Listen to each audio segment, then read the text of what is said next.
যারা অহংকারী, যারা স্বৈরাচারী, যারা জালিম, আল্লাহ পাক তাদেরকে বলছেন, হে পৃথিবীর মানুষেরা, জেনেরা, যদি সম্ভব করতে পারো, আমার আইন ভালো লাগে না, আমার ইসলাম পছন্দ হয় না, আমার আলেম ভালো লাগে না, আমার কোরআন ভালো লাগে না, অবস্থা যদি এমনটি হয়, বেরিয়ে যাও, বেরিয়ে যাও।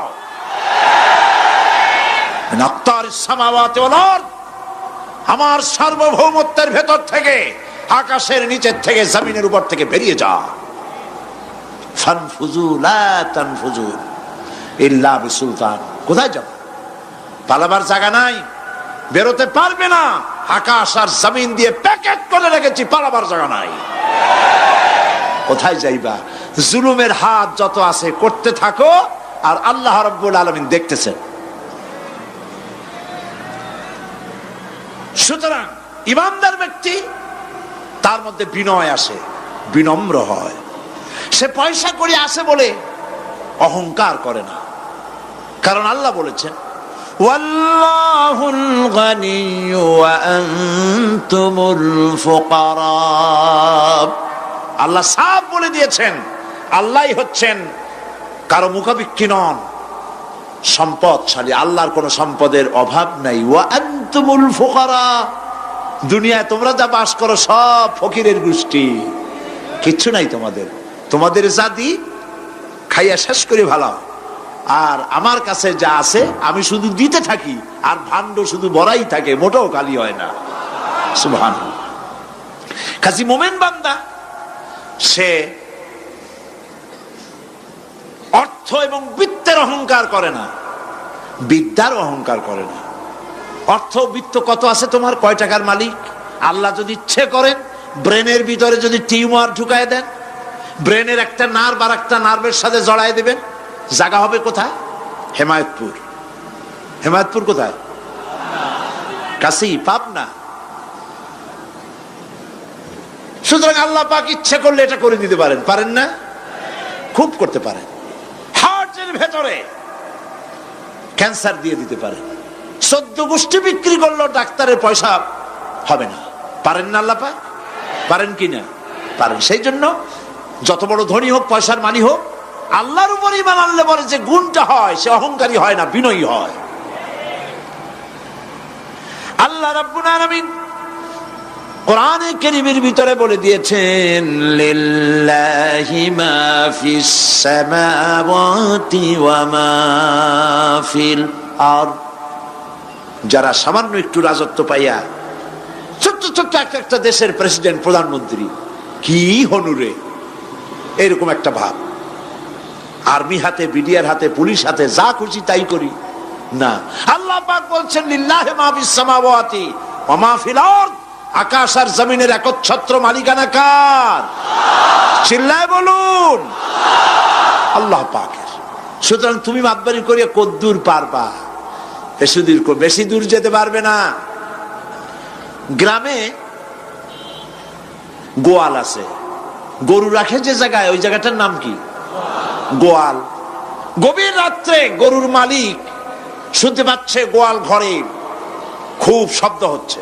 রাখালকে ডেকে বলছে, দেখতো কি, কিসের শব্দ? কয় যে, দেখে এসে জবাব দিচ্ছে যে, গোয়ালে যে 60টার শিং মোটা, তার গুতার চোটে ওই গোয়ালের মধ্যে যত গরু আছে কেউ টিকতে পারতেছে না, খালি গুতাইতেছে সমানে। মালিক কয় যে, দীর্ঘদিন থেকে দেখতেছি এটার গুতার চোটে সমস্ত গরুগুলি অস্থির হয়ে যাচ্ছে, যা একটা মোটা দড়ি দিয়া, খাট্ট একটা দড়ি দিয়া খুঁটির সাথে জড়াইয়ে বাঁধতে রাখ গলাটারে। মোটা একটা দড়ি দিয়া গলার সাথে, খুঁটির সাথে যদি বাঁধতে দেয়, এরপরে খালি ফোঁস করতে পারবে, গুতাইতে আর পারবে না। ঠিক অনুরূপ ভাবে কোন জনপদ থেকে, কোন দেশ থেকে যখন দেশের মানুষেরা, যখন দেশের নিরস্ত্র মানুষেরা, গরিব মানুষেরা যখন আল্লাহর দরবারে গভীর রাত্রে ফরিয়াদ তোলে, আল্লাহ, জুলুমে অত্যাচারে জর্জরিত হয়ে গেলাম, মার খেতে খেতে শেষ হয়ে গেলাম, অত্যাচারে অত্যাচারিত হচ্ছি, চিৎকার বাড়তে থাকে, আল্লাহ পাক তখন তার নজর দিয়ে দেখেন। আল্লাহ তো দেখতেই থাকেন সব সময়ের জন্য। আল্লাহ পাক কার কারণে এগুলি হচ্ছে আল্লাহ পাক টের পান। শিং কারো কারো মোটা হয়েছে, আজরাইলকে পাঠায় দেন, যাও খাটো দড়ি দিয়ে বাঁধে থো। খাটো দড়ি কোনটা বুঝছেন? 3 হাত, 3 হাত কবর কোনটা? খাটো দড়ি দিয়ে বাঁধে থো। সুতরাং কত বড় বড় রাজা বাদশা ক্ষমতা এলো, মানুষের উপরে জুলুম করলো, আল্লাহ পাক তার ইন্তেকাম নিয়েছেন। সেই আল্লাহ এখন আর নাই, নাউজুবিল্লাহ। সে আল্লাহ আছেন কিনা? পূর্ণ শক্তিতে বহাল কিনা? হুয়াল হাইয়ুল কাইয়্যুম। এমন অবস্থা নয় যে বাংলাদেশে কি হচ্ছে আর আল্লাহ টের পাচ্ছেন না। কি বলেন? আল্লাহ রাব্বুল আলামিন বলেন, লা তাখুযুহু সিনাতুন ওয়ালা নাওম। ঘুম নাই, তন্দ্রা নাই। কার? ঘুমানো না, তন্দ্রাও যান না। তন্দ্রা কারে কয়? জি, ঝিমটি, ঝিমানি, যাই বলেন আপনারা বুঝে নিন। ওই যে বসে বসে এরকম করে, আল্লাহ ওরকমও করেন না। ঘুমো নাই, তন্দ্রাও নাই। হযরত মুসা আলাইহিস সালাম বলছিলেন যে আল্লাহ তুমি নাকি ঘুমাও না। মুসা আলাইহিস সালাম তো খুব আদরের নবী, আল্লাহ পাকের খুব আদরের নবী, দারুণ আদর। আল্লাহ পাক বলছেন, মুসা আমি তোমারে আমার জন্য বানাইছি। সুবহানাল্লাহ। কোরআন শরীফে আছে, আল্লাহ পাক বলছেন, মুসা আমি তোমারে আমার জন্য বানাইছি। তোমাকে যখন তোমার মা দরিয়ায় ভাসায় দিয়েছিল, আমি তোমার বাক্সর দিকে তাকাইছিলাম। সুবহানাল্লাহ। আল্লাহ যদি বলেন আমি তাকাইছিলাম, সুবহানাল্লাহ। তোমারে আমার জন্য বানাইছি। সুতরাং হযরত মুসা আলাইহিস সালাম তিনি বলছেন আল্লাহ পাককে খুব আদরের নবী, তো আল্লাহ তুমি নাকি ঘুমাও না। আল্লাহ কয় তুমি বিশ্বাস করো না।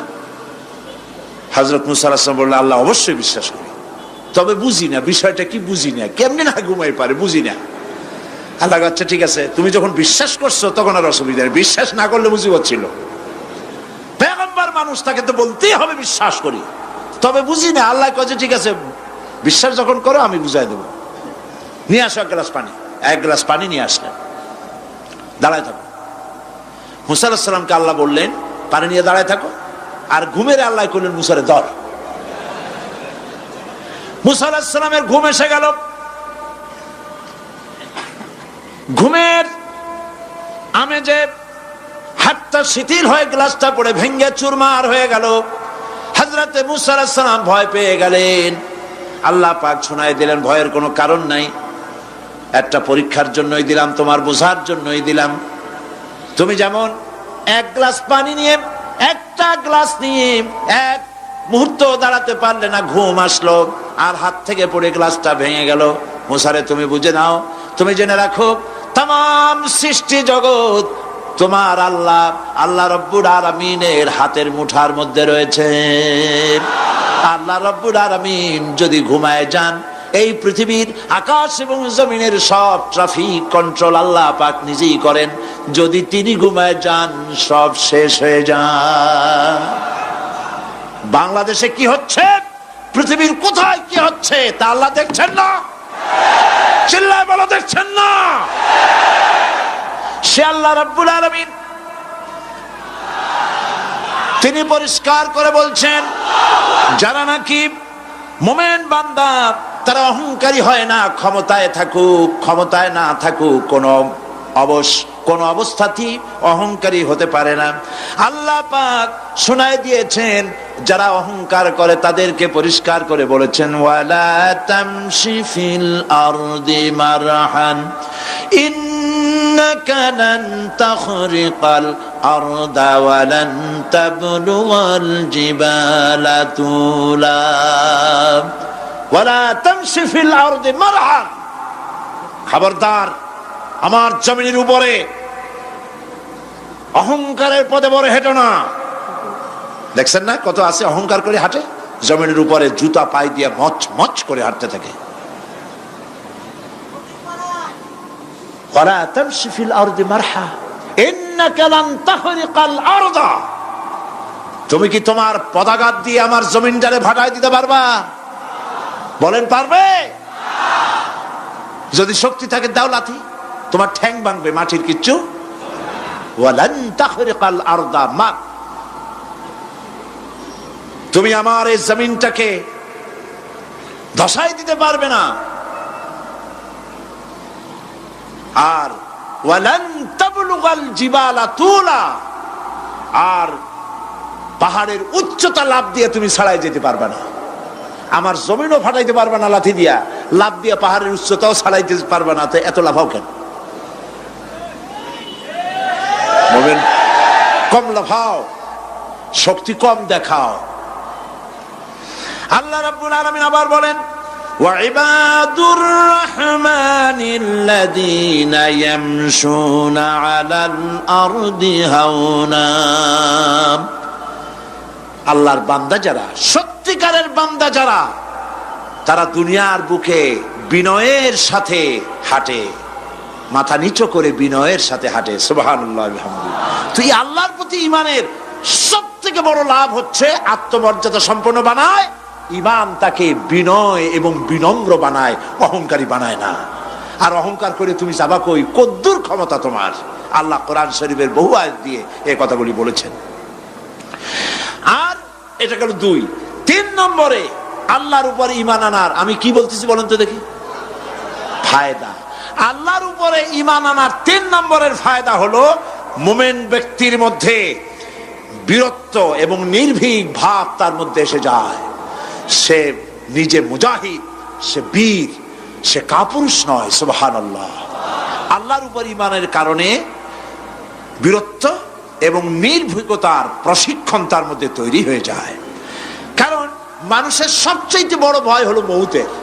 বলেন তো দেখি বড় ভয় কিসের? বলেন সবাই। আর যারা বললেন না তারা, তাদের মৌতের কোনো ভয় নেই। মৌতের ভয় আছে কিনা? আছে। কিন্তু ভয় করে যাবেন কই? ভয় তো সেইটারে করা যায় যেটাকে ভয় করে এড়ানো যায়। এখন মৃত্যুকে ভয় করে আপনি কি এড়াইতে পারবেন? পারবেন? আল্লাহ পাক বলছেন মুমিন নির্ভীক হবে, বীরত্বে পরিপূর্ণ হবে, কাপুরুষ হবে না, মৌতের ভয়তে পালায়ে বেড়াবে না। আল্লাহ পাক বলছেন কুল ইন্নাল মাউতাল্লাযীনা তাফিরুনা মিনহু ফাইন্নাহু মুলাকীকুম। মরণ থেকে পালাও তুমি, মরণ তোমায় লইবে ঘিরি, যদিও সুদূর আকাশ পানে, লুকাও সেথায় লাগিয়ে সিঁড়ি। এ মহারোগের চিকিৎসক নাই, নাই সে ঔষধ জগতে, খুঁজিয়া কাতর হইলে কি হবে, পারিবে না তারে ফিরাতে। মৃত্যু যখন তোমার এসে যাবে, তোমাকে মৌতের হাত থেকে কেউ রেহাই দিতে পারবে না। মৃত্যু তোমার হবেই।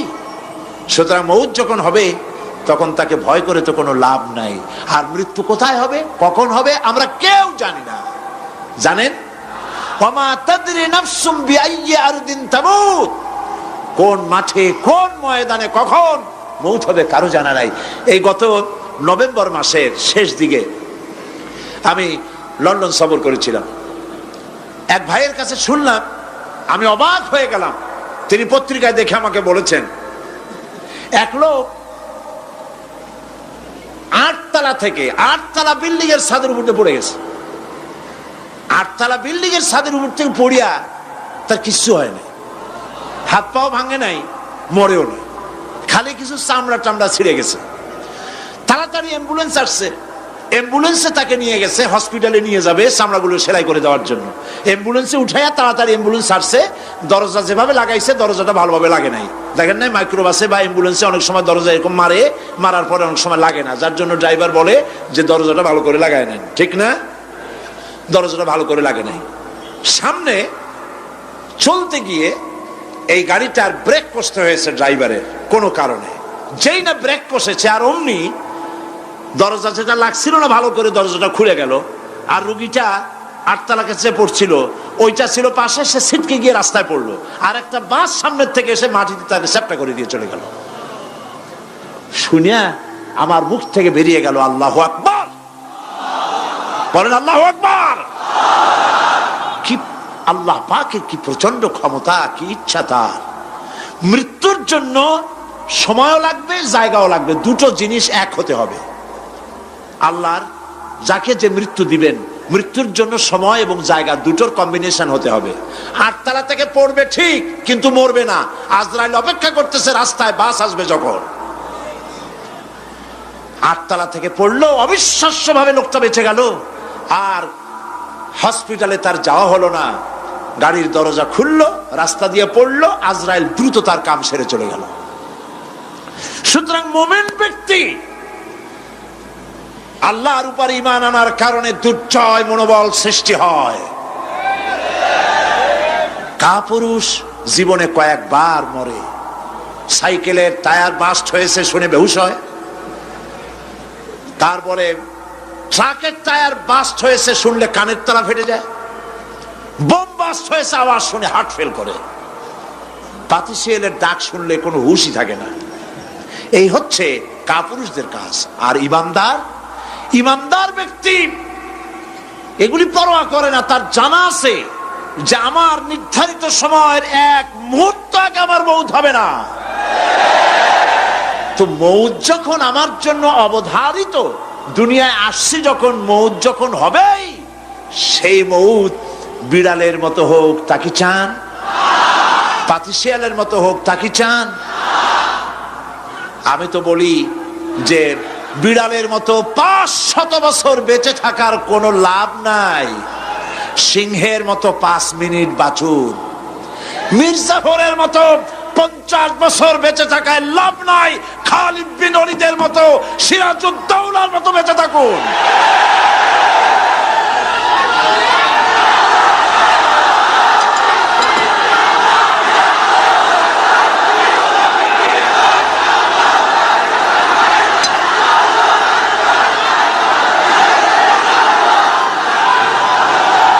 বসেন, আপনারা যদি দাঁড়ায় যান তাহলে আমি করব কি? বসেন বসেন। সেই জন্য এই ক্ষণস্থায়ী জীবনকে কেন সেই অনন্ত সুখময় জীবনের জন্য উৎসর্গ করে দেব না, যা আল্লাহর কাছে পাওয়া যাবে কিয়ামতের দিন। দেখেন, মৃত্যু হওয়া উচিত মুসলমানদের, শাহাদাতের মৌত হওয়া উচিত। কি মৌত হওয়া উচিত? আল্লাহকে আজকে প্রাণ খুলে বলি, আল্লাহ জীবন তো নিবাই, সুতরাং জীবন যখন নিবা, মৌতটা শাহাদাতের মৌত তুমি আমাদের দান করে দিও। কাপুরুষের মতো মরতে চাই না, শাহাদাতের মৌত চাই। সুবহানাল্লাহ বলেন, আমিন বলেন। মোমেন ব্যক্তি তার বড় ফায়দা, সে সাহসী হয়। সুবহানাল্লাহ বলেন। দেখেন, বুখারী শরীফের হাদিস, যুদ্ধের জন্য, বদরের যুদ্ধ, হুজুর সাল্লাল্লাহু আলাইহি ওয়াসাল্লাম সৈন্যদেরকে রিক্রুট করছেন, কিন্তু কথা বলতে গিয়ে রাসূল করিম সাল্লাল্লাহু আলাইহি ওয়াসাল্লাম দাওয়াত দিচ্ছেন, কিন্তু মনে মনে চিন্তাও করছেন যে সামান্য কিছু লোক, অস্ত্রপাতি কম, এই জিহাদের অবস্থাটা তারা কিভাবে নেবে। একজন যুবক সাহাবী দাঁড়ায় গেলেন, তার নাম মিকদাদ রাদিয়াল্লাহু তাআলা আনহু। যুবক, এই পৃথিবীতে যুবকদের ইসলামের সবচাইতে অবদান কাদের? চিল্লায় বলো। যুবকদের অবদান সবচাইতে বেশি। হযরত মিকদাদ রাদিয়াল্লাহু তাআলা আনহু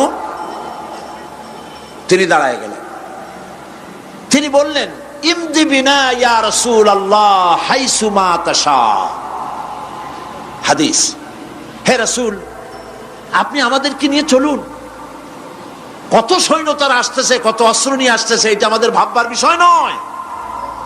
আপনি আমাদের নিয়ে চলুন, হাইসুমা তাশা আয় হাইসুমা আমারাকাল্লাহ।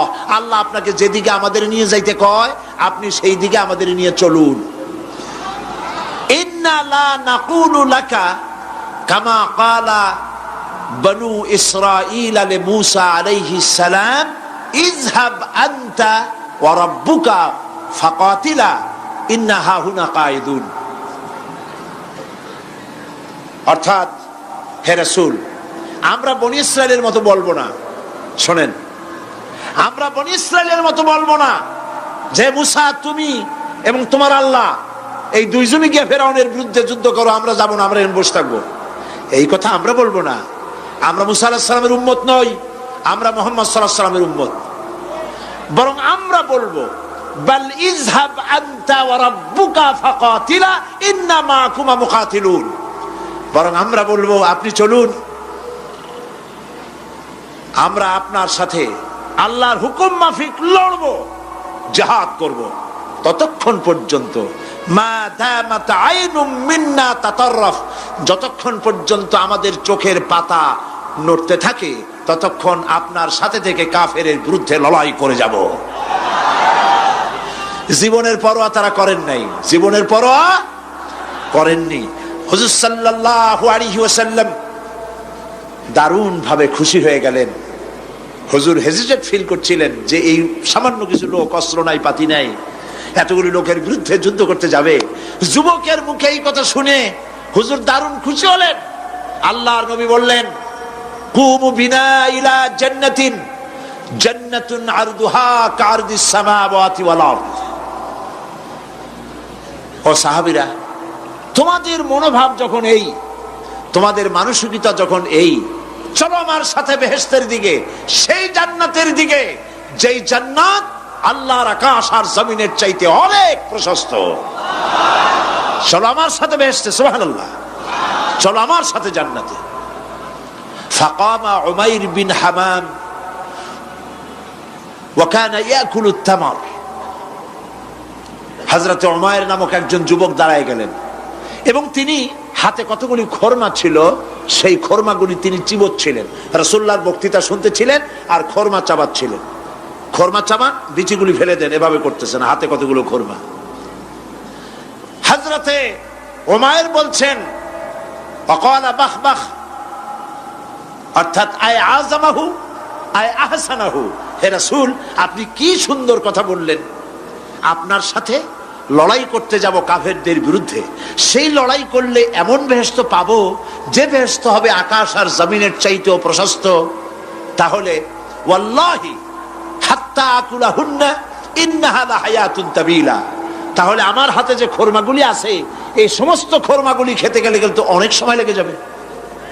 এত সময় বেহেশতে যাওয়ার জন্য আমি তো তর সহ্য করতে পারবো না। ফারামা বিহিন্না, হাতের সব খরমা ফালাই দিলেন, যুদ্ধে ঝাঁপায় পড়লেন। অনেকক্ষণ কাফেরদের বিরুদ্ধে লড়াই করে হযরত উমাইর শাহাদাত বরণ করলেন। রাসূলুল্লাহ তার লাশের কাছে গিয়ে আঙ্গুল দিয়ে ইশারা করে বললেন ইন্নাকা মিন আহলিহা। উমাইর, তুমি যেই বেহেশতে যাওয়ার জন্য খরমাগুলি খাওয়ার সময় পাচ্ছিলে না, তাড়াতাড়ি করে খরমাগুলি হাত দিয়ে ফেলে দিয়েছিলে, আমি আল্লাহর রাসূল, আমি সাক্ষ্য দিচ্ছি অবশ্যই আল্লাহর সেই জান্নাত তোমার জন্য অবধারিত। মুমিন ব্যক্তি সে কখনো মৃত্যুর ভয়ে উদ্দেশ্য হাসিল থেকে চুপ করে বসে থাকে না। সে ভয় করে কেবলমাত্র কাকে? সে মৃত্যুর ভয়, মৃত্যু হবেই এবং আমার জন্যে বিশ্বাস রাখতে হবে। আমার জন্যে যদি কোনো বুলেট এর উপরে আমার নাম লেখা থাকে, পৃথিবীর সমস্ত মানুষ আমাকে পাহারা দিয়ে সেই বুলেট থেকে আমাকে রক্ষা করতে পারবে না।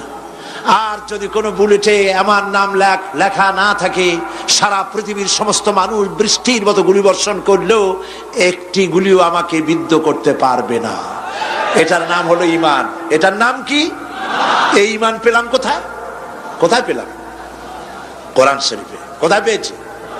আল্লাহ রাব্বুল আলামিন বলেন ওয়ামা হুম বিদরিনা বিহি মিন আহাদিন ইল্লা বিইজনিল্লাহ। একথা সুস্পষ্ট, আল্লাহর অনুমতি ব্যতিরেকে বান্দার কোনো ক্ষতি সাধন কেউ করতে পারে না। জোরে বলেন সুবহানাল্লাহ। কেউ কারো কোনো ক্ষতি করতে পারবে না।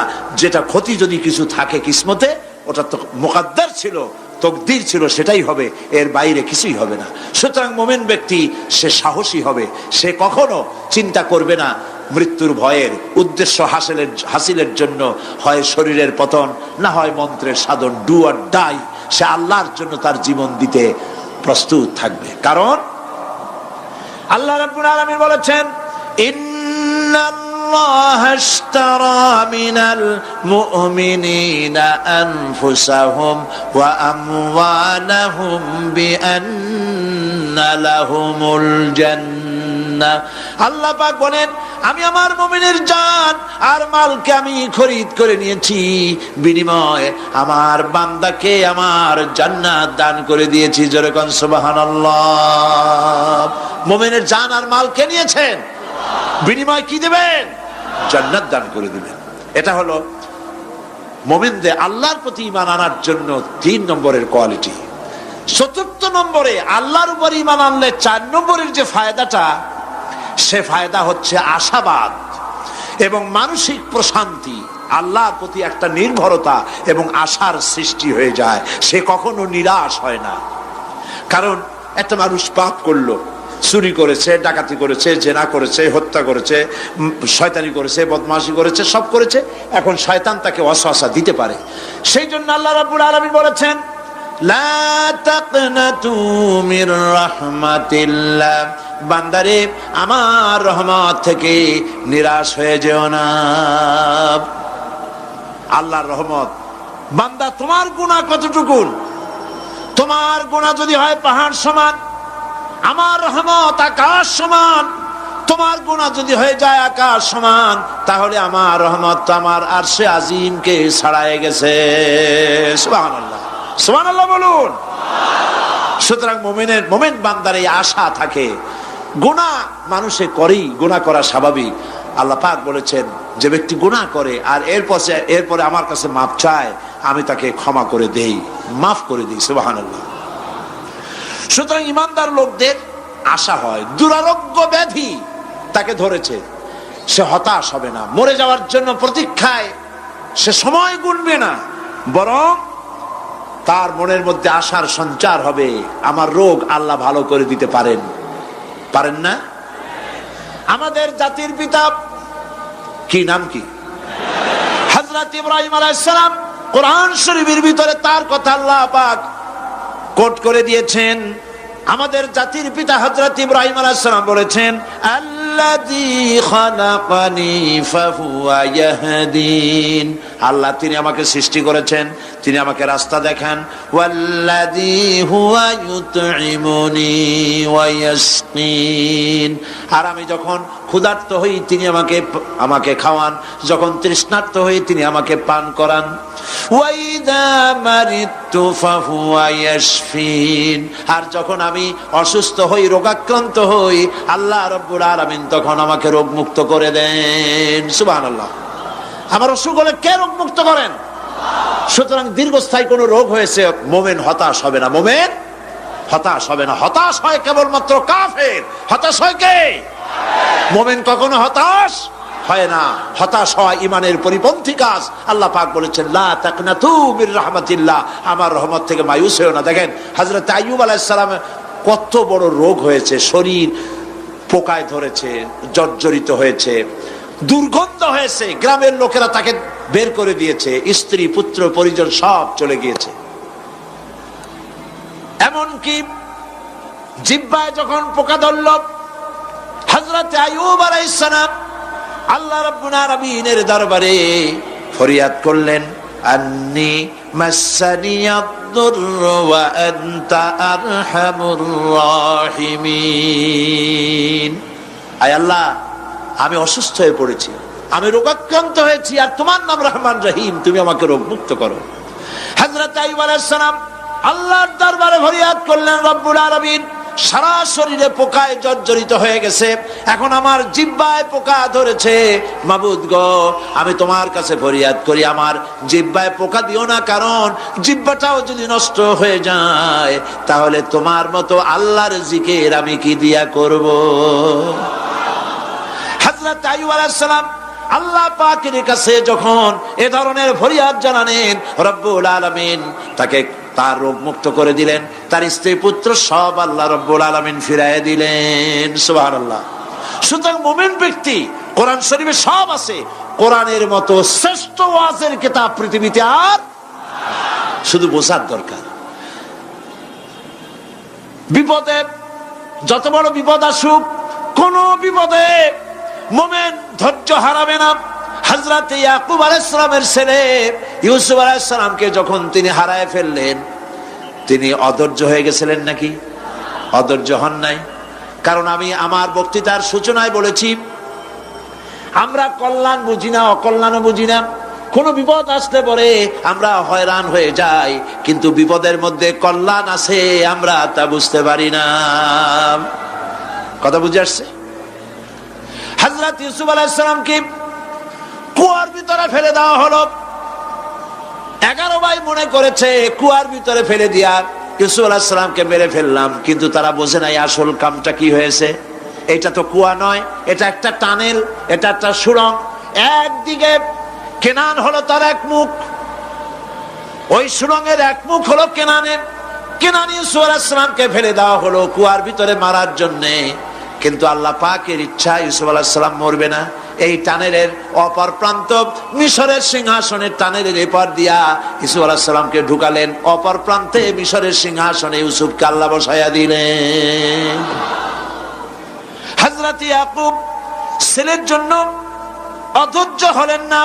যখন তিনি খবর পেলেন ছেলে বাঘে খেয়ে ফেলেছে, তিনি তখন বলেছেন ফাসাবুরুন জামিলুন আসাল্লাহু আইয়াতিয়ানি বিহিম জামিআ ইন্নাহু হুয়াল আলিমুল হাকীম।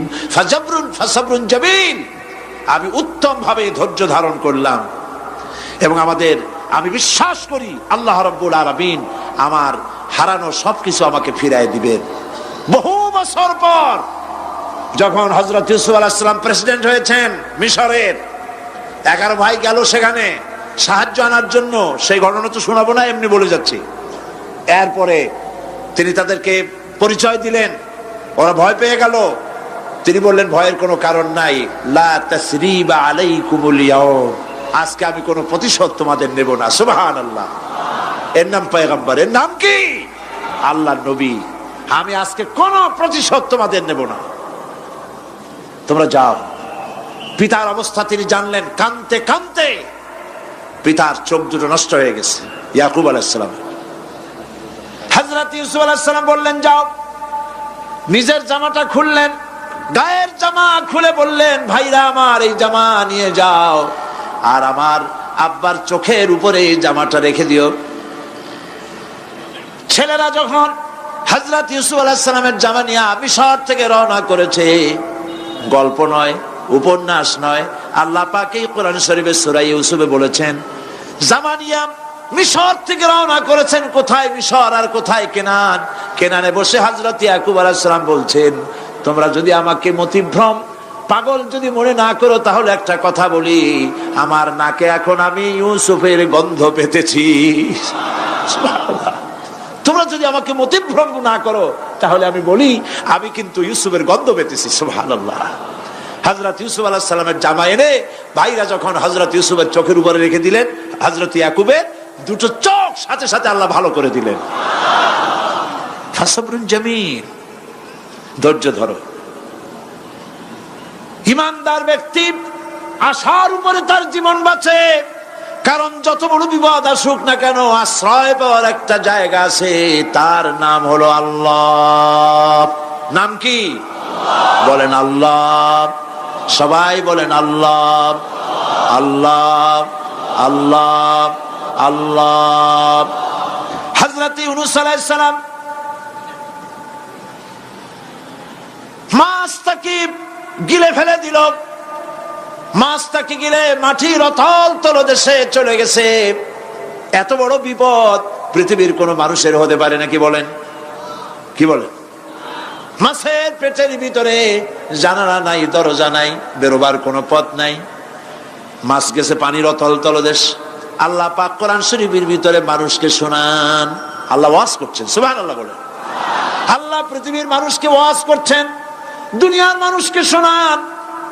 আমার ইউনূস তো ধৈর্য হারা হয় নাই। ওয়াযান্নুন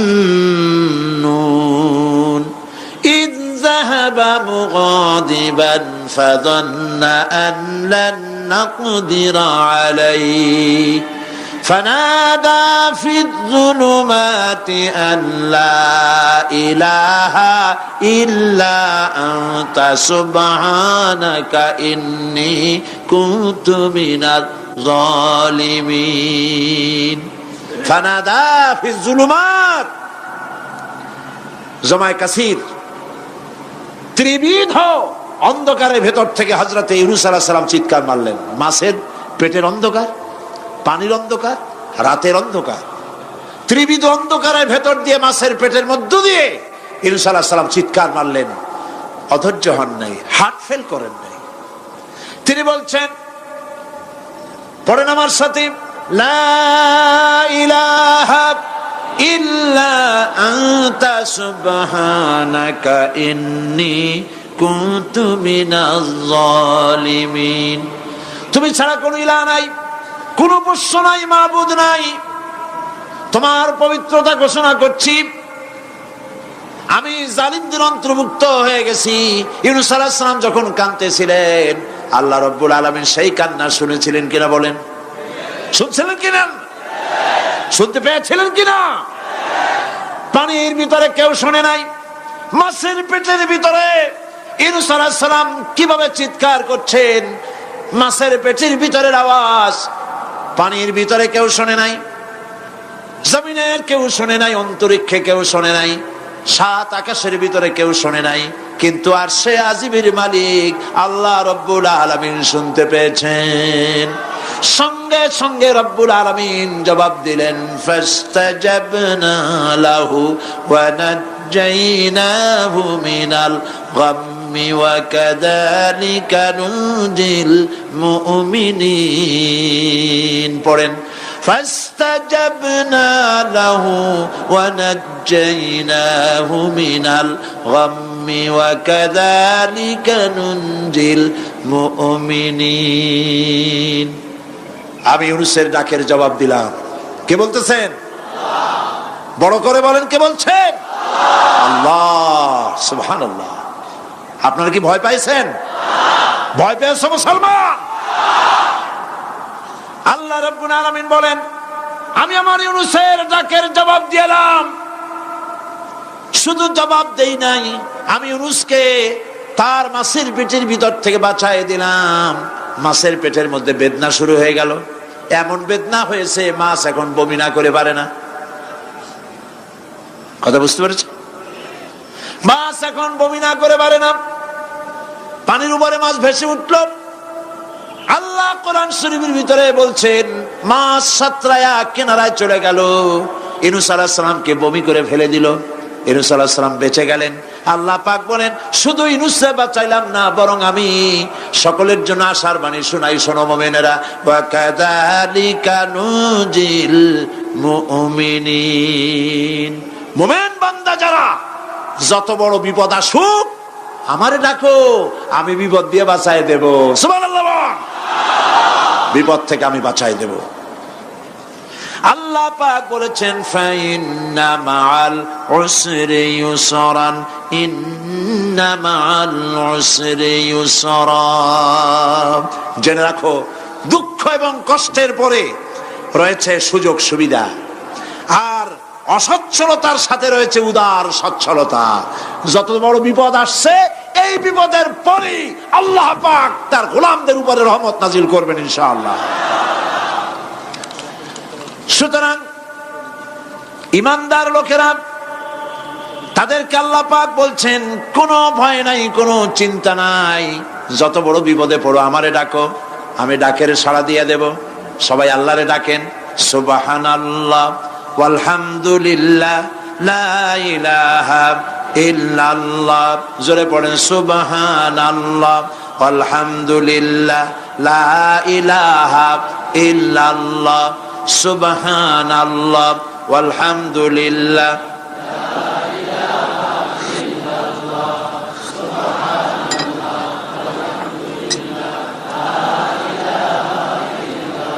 লা ইলাহা ইল্লাল্লাহু মুহাম্মাদুর রাসূলুল্লাহ। আল্লাহর উপর ঈমান আনলে যত ফায়দা হয় এত ফায়দা দুনিয়ায় কোথাও নাই। সুবহানাল্লাহ। আল্লাহর উপর ঈমান আনার ৫ম নম্বরের ফায়দা কয়টা বলছি? 5টা বলছি। আপনাদের অসুবিধা হচ্ছে নাকি? তাড়াতাড়ি শেষ করতেছে। 6টা বলবো। এ হলো ৫ম নম্বর। তারপর আমরা দোয়া করব। দোয়ার দরকার আছে কিনা এই সময়? ৫ম নম্বরে আল্লাহর উপর ঈমান আনলে পরে আরেকটি বড় ফায়দা, সেটা হলো কঠিন এবং কঠোর বিপদে আল্লাহ পাক তার মধ্যে অবিচলতার এবং ধৈর্য ধরার তৌফিক দিয়ে দেন। সুবহানাল্লাহ।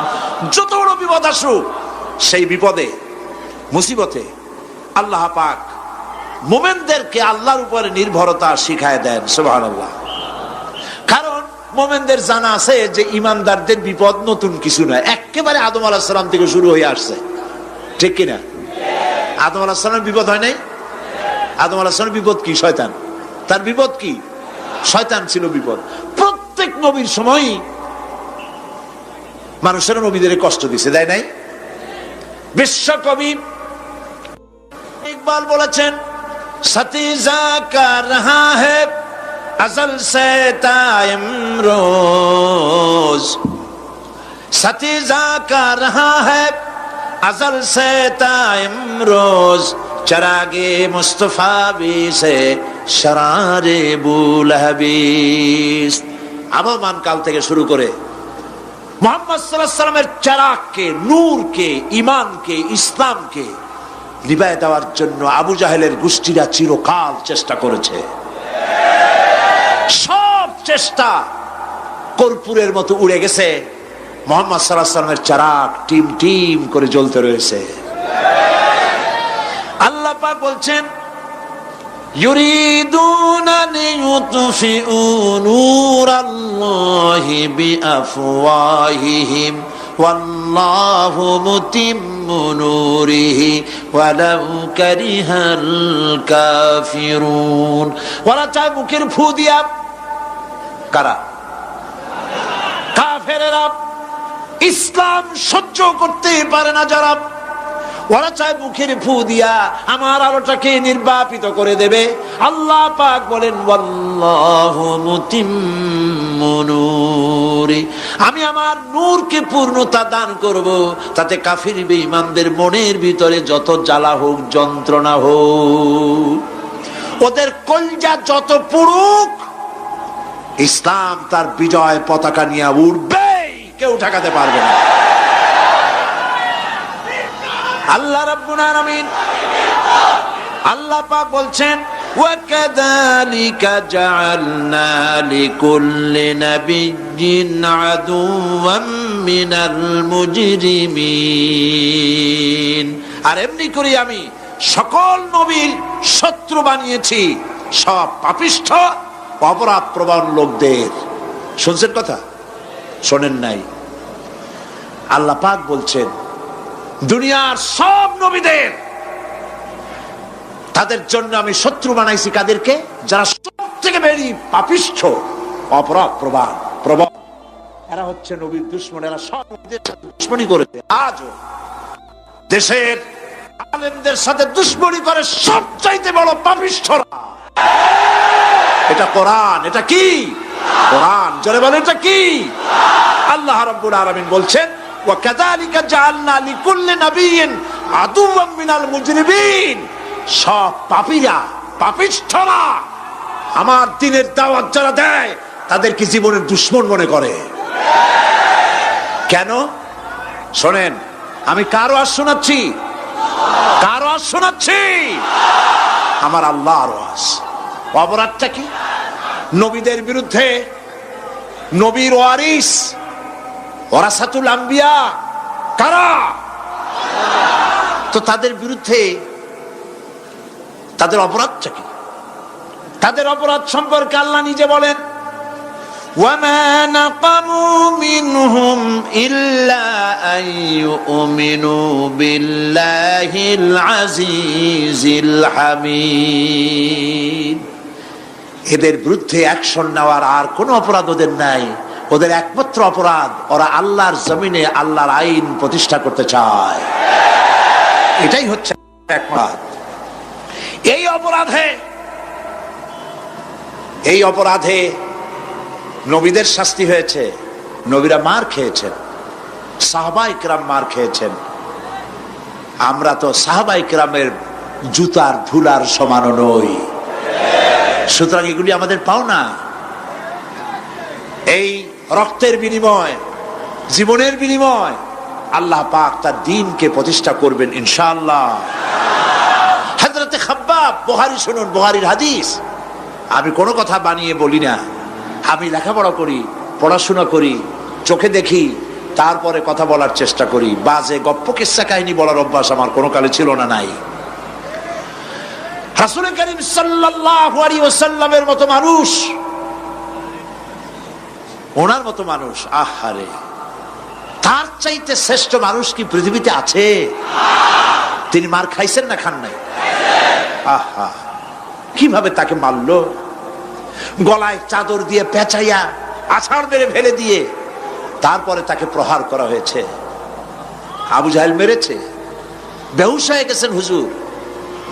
হযরতে হামজা তখনও কাফের ছিলেন। শিকার থেকে ফিরে এসে মুহাম্মদ সাল্লাল্লাহু আলাইহি ওয়াসাল্লামের অবস্থা দেখে পায়ের রক্ত মাথায় উঠে গেছে। আপন ভাইয়ের ছেলে, আর এমন ছেলে। চলে গেলেন আবু জাহেলের বাড়ি, বললেন, আবু জাহেল, তুই নাকি মুহাম্মদ সাল্লাল্লাহু আলাইহি ওয়াসাল্লাম মারছিস? কেন মারলি? তিনি তো ভালো কথাই বলেন, সব সময় বলেন সত্য কথা বলো, মানুষের উপকার করো, এতিমকে আশ্রয় দাও। এত সুন্দর সুন্দর ভালো ভালো কথা বলেন, তার মতো ভালো মানুষ তো দুনিয়ায় দেখি নেই। মারলি কেন?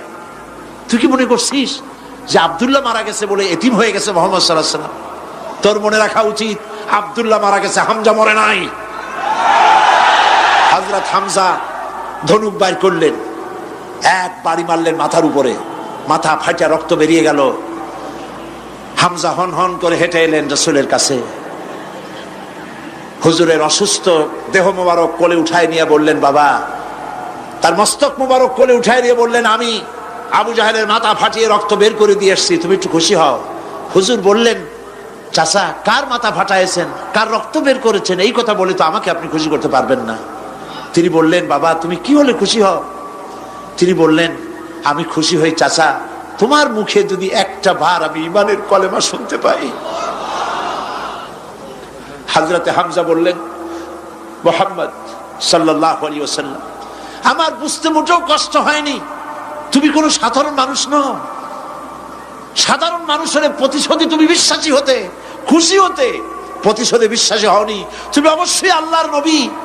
আমি আল্লাহকে সাক্ষী রেখে, আমি তোমাকে সাক্ষী রেখে ঈমানের কালেমা ঘোষণা করছি, লা ইলাহা ইল্লাল্লাহু মুহাম্মাদুর রাসূলুল্লাহ। ভাইরা আমার, আল্লাহর দ্বীন প্রতিষ্ঠার জন্য আমার নবীদেরকে কষ্ট করতে হয়েছে, সাহাবায়ে কেরামদেরকে কষ্ট করতে হয়েছে, আল্লাহর ওলিদেরকে। ইমাম আবু হানিফা রাহমাতুল্লাহ আলাইহি 8 বছর জেলের মধ্যে রাখা হয়েছিল। ইমাম আহমদ বিন হাম্বলকে চাবুক মেরে মেরে গায়ের গোশত আর চামড়া তুলে ফেলে দেওয়া হয়েছিল। তারপরেও তারা বাতিলের সামনে মাথা নত করে নাই। এর নাম হচ্ছে ইসলাম। এর নাম কি? বুখারীর হাদিস, হযরতে খাব্বাব বিন আরিত রাদিয়াল্লাহু তাআলা আনহু। বুখারীতে হাদিসটা এভাবে এসেছে, ওয়ান খাব্বাব বিন আরিত রাদিয়াল্লাহু তাআলা আনহু আন্নাহু قال قال شكونا الى رسول الله صلى الله عليه وسلم وهو متوسد بردة له في ظل الكعبة।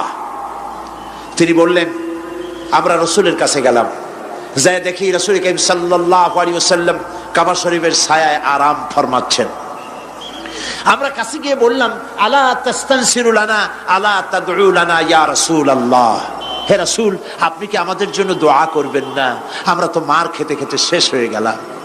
আমাদের খাব্বাবকে, খুবাইবকে, আম্মারকে, সুমাইয়াকে মেরে শেষ করে দিল। ওরা আমাদেরকে না খাওয়ায় রাখে, সারা রাত খেতে দেয় না, ঘুমাতে দেয় না। তারা আমাদের বেলালকে মেরে মেরে রক্তাক্ত করে উত্তপ্ত মরুভূমির উপরে চিৎ করে শোয়ায়, বুকের উপরে পাথর চাপা দিয়ে রেখেছে। ওরা সাহাবায়ে কেরামদেরকে মারতেছে, না খাওয়ায় রাখতেছে। হুজুর, আপনি কি আল্লাহর কাছে দোয়া করবেন না? এখনো কি দোয়ার সময় আসে নাই? হাদিস শরীফে এসেছে, হুজুর সাল্লাল্লাহু আলাইহি ওয়াসাল্লাম উঠে বসলেন, বললেন, ও খাব্বাব, তোমাদের আগে এই পৃথিবীতে যারা দ্বীনের দাওয়াত নিয়ে এসেছিলেন, সমকালীন রাষ্ট্র শক্তি তাদেরকে ধরত, ফায়ুহাজুর রাজুলু ফায়ুহফারু লাহু ফিল আরদ, তাদেরকে ধরে তাদের জন্য কবর খনন করা হতো জীবিত মানুষের জন্য। ফায়ুজালু ফিহা, এরপরে সেই গর্তের ভিতরে তার কোমর পর্যন্ত গেড়ে দেওয়া হতো।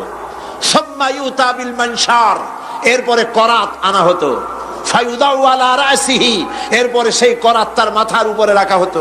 ফায়ুজআলু নিসফাইন, করাত দিয়া ঘষে ঘষে চিরে চিরে জীবিত মানুষকে দ্বিখণ্ডিত করে ফেলে দেওয়া হতো। মা ইয়াসুদ্দুহু যালিকা আন দীনিহি, এত কষ্ট দেওয়ার পরেও আল্লাহর গোলামদেরকে এক চুল জায়গা দিন থেকে সরায় দেওয়া যায় নাই। ওয়াল্লাহি ওয়াল্লাহি, ও খাব্বাব, আমি আল্লাহর নামে কসম করি, লাইউতাম্মান্নাল্লাহু হাদাল আমরা হাত্তা ইয়াসিরু রাকিবু মিন সানআ ইলা হাদরামাউত। আমি আমার আল্লাহর নামে কসম করি। কে কসম করছেন? সুবহানাল্লাহ বলবেন না? রাসূলুল্লাহ কসম করছেন, আমি কসম করি আল্লাহর, সেদিন বেশি দূরে নয় যেদিন ইয়েমেনের রাজধানী সানা থেকে শুরু করে হাজরামাউত পর্যন্ত হাজার হাজার মাইল সওদাগরেরা তাদের পণ্য নিয়ে, মহিলারা তাদের সৌন্দর্যের পসরা নিয়ে একাকিনী অথবা দলবদ্ধভাবে যাতায়াত করবে মরুভূমির উপর দিয়ে। লা ইয়াখাফু ইল্লাল্লাহ, আল্লাহ ছাড়া তাদের অন্তঃকরণে কোনো ভয় থাকবে না। ওয়ালাকিন্নাকুম তাস্তাজিলুন, তোমরা বড্ড তাড়াহুড়ো করছো, অপেক্ষা করো, সেরকম সময় আসবে। রাসূল করিম সাল্লাল্লাহু আলাইহি সাল্লাম সেরকমের সময় দিতে পেরেছিলেন নাকি পারেন নাই? পেরেছিলেন কিনা? সেজন্য রক্ত দিতে হয়েছে, সেজন্য মার খেতে হয়েছে, সেজন্য জেলে যেতে হয়েছে। রাসূল করিম সাল্লাল্লাহু আলাইহি সাল্লামকে, জেল তো নতুন কিছু নয়। ইউসুফ আলাইহিস সালাম জেলে থাকেন নাই? জেলে থাকেন নাই? থেকেছে। রাসূল করিম সাল্লাল্লাহু আলাইহি সাল্লাম জেলে ছিলেন না? সেই জেল এরকমের দেওয়ালে ঘেরা জেল নয়, পাহাড়ে ঘেরা, চতুর্দিক থেকে পাহাড়ে ঘেরা শিয়াবে আবি তালেব 3 বছর। কতদিন? টানা 3 বছর রাসূল, তার সাহাবী, তাদের স্ত্রীরা, বাচ্চা বাচ্চা ছেলেপেলেরা 3 বছরের মধ্যে সরকার ঘোষণা করেছে এদের সঙ্গে কথা বলবে না, বাজার ঘাটে যেতে পারবে না, কেনা বেচা করতে পারবে না, সামাজিক বয়কট, সামাজিকভাবে বয়কট করে রেখেছে। সাথে যা ছিল খাবারগুলি শেষ হয়ে গেছে, তারপরে উট ছিল, ভেড়া ছিল, খাইয়ে শেষ হয়ে গেছে। এরপরে যখন কিছু নাই, উটের চামড়া ভিজাইয়া ভিজাইয়া, শুকনা চামড়া ভিজায় খেয়েছে। যুবকেরা ক্ষুধার যন্ত্রণায় বাবলা গাছের পাতাগুলি চাবায়ে খাইতে গিয়া কাটা ফুটে জিহ্বা থেকে রক্ত পড়েছে। বাচ্চা ছেলেবেলেগুলি মায়ের বুকে দুধ পায় নাই, না পায়া বাচ্চারা চিৎকার করে উঠেছে। এই চিৎকার, ক্ষুধার জ্বালার এই চিৎকারের আওয়াজ শুনে কাফেরেরা চতুর্দিকে অট্ট হাসিতে ফেটে পড়েছে। সুতরাং জেল জুলুম মুসলমানদের জন্য, আলেমদের জন্য, পীর বুজুর্গদের জন্য নতুন কিছু নয়। এই জুলম, এই অত্যাচারের পরেই আল্লাহ পাকের দ্বীন কায়েম হয়েছিল মদিনায়। রাসূলুল্লাহ বলেছিলেন, খায়রুল কুরুনি কারনি, সর্বশ্রেষ্ঠ যুগ আমার যুগ।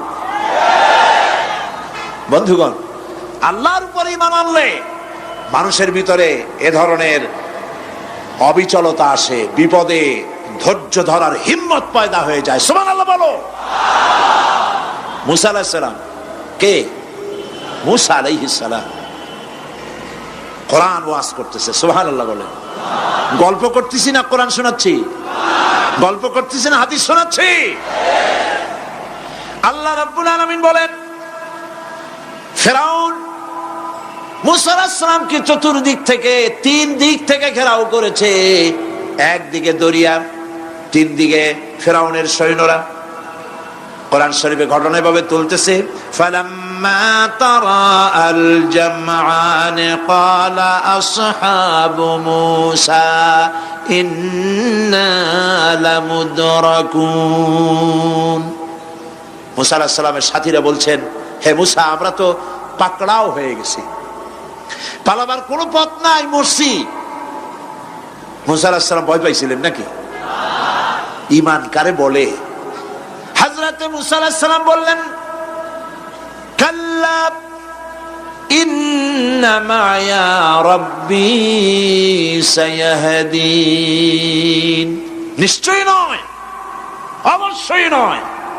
রব্বি সায়াহদিন, আমার প্রভু অবশ্যই, সিন দিয়ে বোঝানো হচ্ছে অবশ্যই আমার রব আমার জন্য রাস্তা করে দেবেন।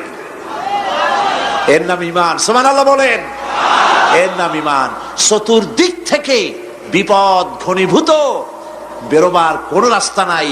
ওর মধ্য দিয়ে ওমাইয়াত্তাকিল্লাহা ইয়াজআল লাহু মাখরাজা, কোন রাস্তা নাই, চতুর্দিকে অন্ধকার। এরপরে যদি বান্দা আমার উপরে ভয় করে, আমাকে ভালোবাসে, আমাকে ভয় করে, সবর ইখতিয়ার করে, অন্ধকারের ভেতর থেকে নিশ্ছিদ্র অন্ধকারের ভেতর দিয়ে আলো রশ্মি বের করে মুমিনদের যাওয়ার জন্য রাস্তা করে দেব। মুসা আলাইহিস সালাম বললেন, ভয় পাইও না, আল্লাহ আমাদের পথ তৈরি করে দিবেন। আল্লাহ রাব্বুল আলামিন হযরত মুসা আলাইহিস সালামকে বললেন, হাতের লাঠি দিয়া দরিয়ার উপরে আঘাত করো। মুসা আলাইহিস সালাম আঘাত করলেন। রাস্তা দরকার ছিল একটার। মুসা আলাইহিস সালামের এক আঘাতে রব্বুল আলামিন দরিয়ার ভিতরে মুসা আলাইহিস সালাম এবং তার সাথী সঙ্গীদের পারাপারের জন্য 12টা রাস্তা পয়দা করে দিলেন। গল্প না কোরআন। রাস্তা তৈরি হয়ে গেল 12টা, সব পার হয়ে গেল। ফেরাউন তার দলবল নিয়ে আসছে। আল্লাহ রাব্বুল আলামিন বলেন, ওয়া আনজাইনা মূসা ওয়া মান মাআহু আজমাইন সুম্মা আগরাকনাল আখারিন। মূসা আলাইহিস সালামকে পার করলাম, পিছনে যারা আসতেছিল, কারা আসতেছিল? ফেরাউন। ফেরাউন আসছে তার দলবল নিয়ে। আসে রাস্তা দেখা মনে করছে ওর বাজানের তৈরি করে রাস্তা, দলবল নিয়ে নামছে। দরিয়ার মাঝখানে এলো, আল্লাহ পাক অর্ডার করলেন কুল, ব্যাস রাস্তা বন্ধ হয়ে গেল। রাস্তা কি হয়ে গেল? শুরু হয়ে গেল চুবনি। পানির ভিতরে চুবনি খাচ্ছে, নিচে যায়, উপরে ওঠে। পানি খাইতে খাইতে পেট পটকা মাছের মতো এরকম মোটা হয়ে গেছে। ডুবে ডুবে সব মরছে। এখন ফেরাউন একা, কেউ নাই। ফেরাউন একা। ফেরাউন পানির ভিতরে চুবনি খেতে খেতে তুমানের ভিতর থেকে নাক একটু জাগায় আর বলে, আমানতু আন্নাহু লা ইলাহা ইল্লাল্লাযী আমানাত বিহি বানু ইসরাঈল। ও আল্লাহ, তুমি ছাড়া কোনো ইলাহ নাই। আমি ঈমান আনলাম ওই আল্লাহর উপরে। বনি ইসরাঈল ঈমান আনছে যার উপরে। কাজী বনি ইসরাঈলদের পার করে দিয়েছো, আমারও পার করো। আল্লাহ তুমি রক্ষা করো। আমি তো মুসলমান। ওয়া আনা মিনাল মুসলিমিন, আমি তো মুসলমান, কলেমা পড়লাম, তারপরও চুবাও কেন?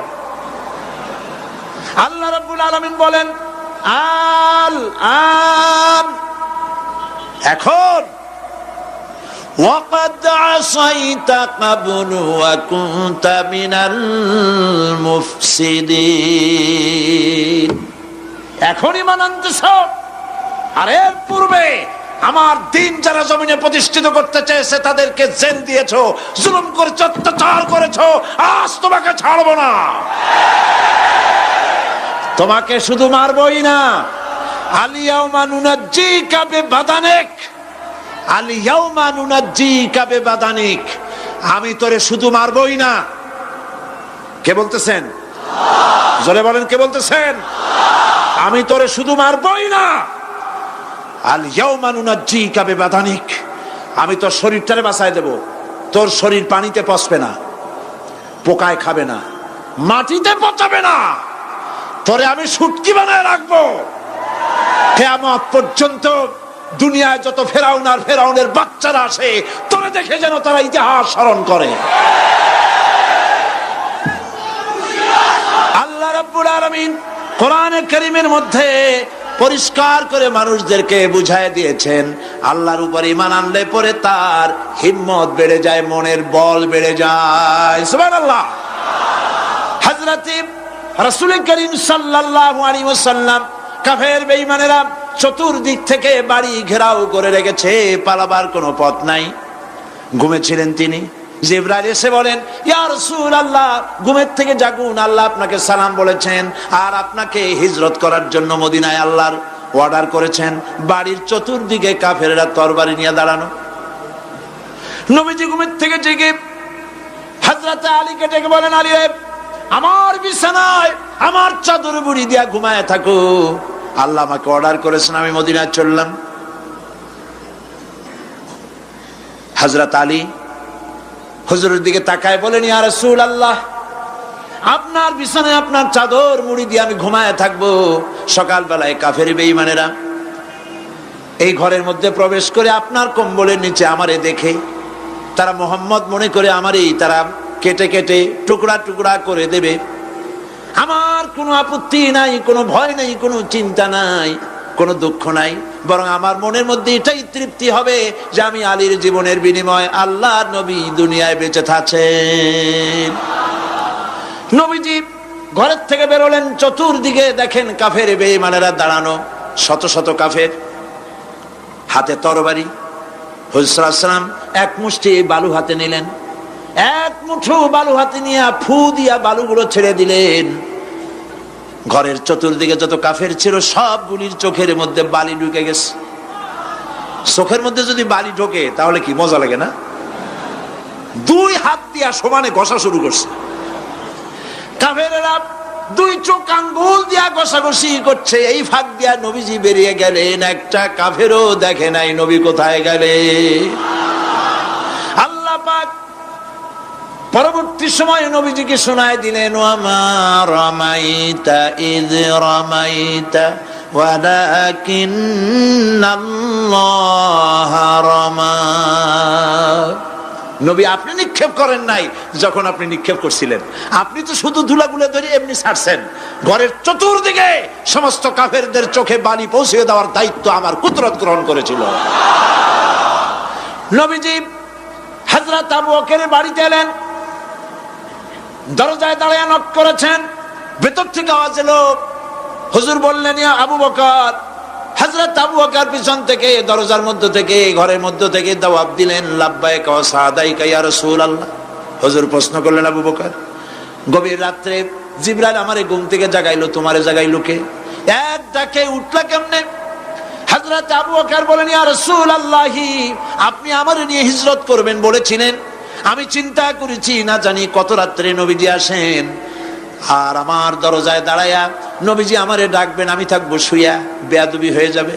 এই জন্য বিছানায় না ঘুমায়া আপনার পবিত্র জবানের ডাক শোনার জন্য এত রাত ধরে এই দরজার সঙ্গে দাঁড়ায়া দাঁড়ায়া ঘুমাইতেছিলাম। নবীজি হযরত আবু বকর রাদিয়াল্লাহু তাআলা আনহুকে সঙ্গে করে নিয়া মদিনার পথ পরিহার করে মেসফালার মধ্য দিয়ে, যারা হজে গেছেন দেখে আসছেন, মেসফালা জাবালে কেদোয়া, মেসফালার উপর দিয়া জাবালে কেদোয়ার উপর দিয়া আরো একটা পাহাড় পাড়ি দিয়া জাবালে সুরে চলে গেলেন। সন্ধ্যা হয়ে গেল, ফজর হয়ে কি বলে ফজরে রক্ত হয়ে গেল। হযরত আবু বকর বলেন, ইয়া রাসূলুল্লাহ, পালাবার উপায় নাই, ধরা পড়ে যাব, তাড়াতাড়ি চলেন, গুহার মধ্যে ঢুকি। তবে পাহাড়ে গুহা, সাপ থাকতে পারে, বিচ্ছু থাকতে পারে, আমি আগে ঢুকি, কোনো বিপদ হয় আমার উপরে হয়ে যাক, আল্লাহর নবী সুস্থ থাকুক। হযরত আবু বকর কি মহব্বত, নিজের জীবনের চাইতে রাসূলের মহব্বত বেশি, সুবহানাল্লাহ। এই জন্য নবীজি বলেছেন, ও আমার সাহাবীরা, तमाम পৃথিবীর সমস্ত মুমিনের ঈমান যদি এক পাল্লায় রাখা হয়, আর একা আবু বকরের ঈমানটা যদি আরেক পাল্লায় রাখা হয়, তোমরা দেখতে পাবে तमाम পৃথিবীর মুমিনের ঈমানের তুলনায় একা আবু বকরের ঈমানের পাল্লাটা ভারী হয়ে গেছে। হযরত আবু বকর গুহা সাফ করে হুজুরকে ডাকলেন, হুজুর ভিতরে ঢুকলেন, বলেন, আবু বকর, সারা রাতের একটা বিরাট অংশ হাঁটছি, পাহাড় বেয়েছি, কষ্ট হয়েছে, তুমি একটু বসো, তোমার উরুর উপরে মাথা রেখে আমি একটু ঘুমায় যাই। হুজুর ঘুমায় গেলেন।